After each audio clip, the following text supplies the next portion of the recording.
بھی اس طرح سے بات کہی ہے کہ ہم سمجھتے ہیں کہ نواز شریف صاحب کو ریزائن کر دینا چاہیے، اور اخلاقی اقدار کا تقاضا جو ہے وہ یہی ہے، اور تمام لوگوں نے یہ بات کہی ہے تقریباً کہ بھئی ان کو ریزائن کر دینا چاہیے، کیونکہ یہ اخلاقی اقدار کا مسئلہ ہے، اور جمہوریت میں یہ اخلاقی اقدار چلتی ہیں۔ جہاں تک میں سمجھاؤں اس بات کو، وہ یہ ہے کہ یہ صرف اخلاقی اقدار کا مسئلہ نہیں ہے، بلکہ کسی بھی حکومتی بندوبست کو صرف اخلاقی اقدار کا خیال نہیں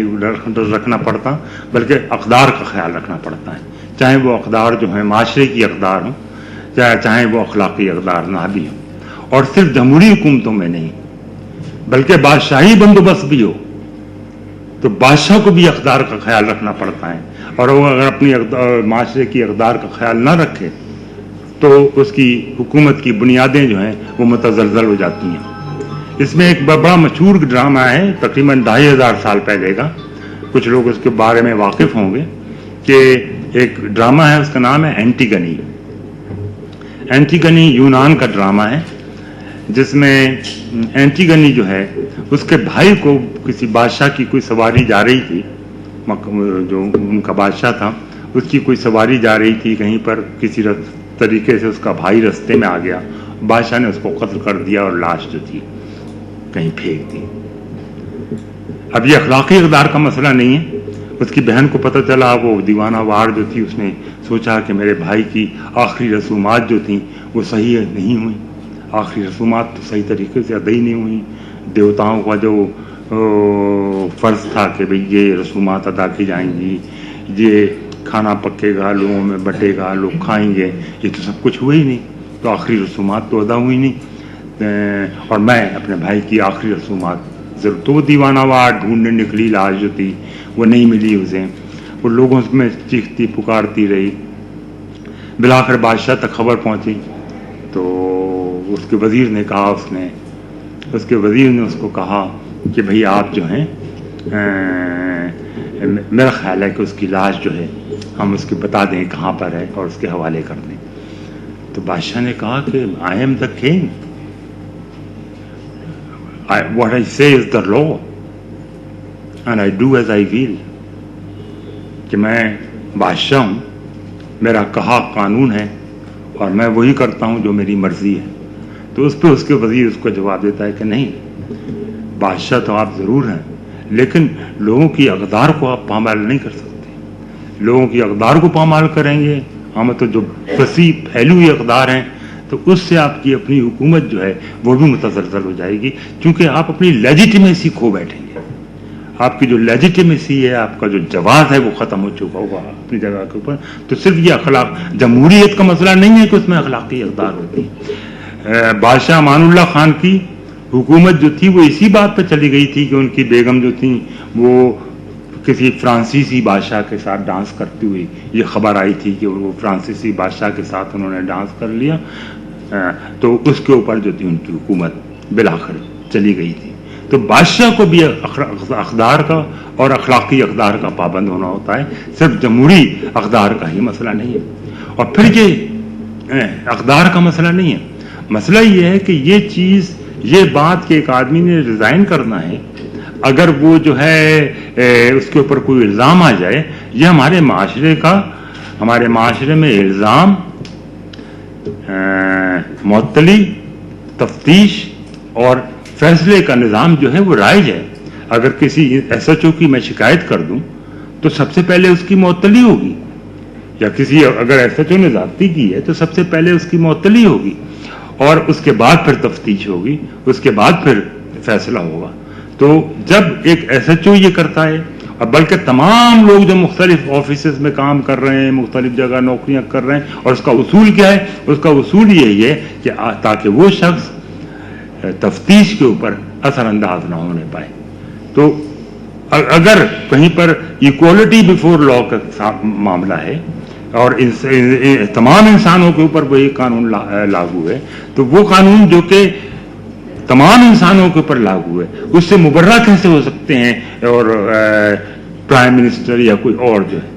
تو چنانچہ یہ مسئلہ صرف اقدار کا نہیں ہے کہ وہ اپنی مرضی سے کر دیں، بلکہ یہ مسئلہ، یہ طریقہ کار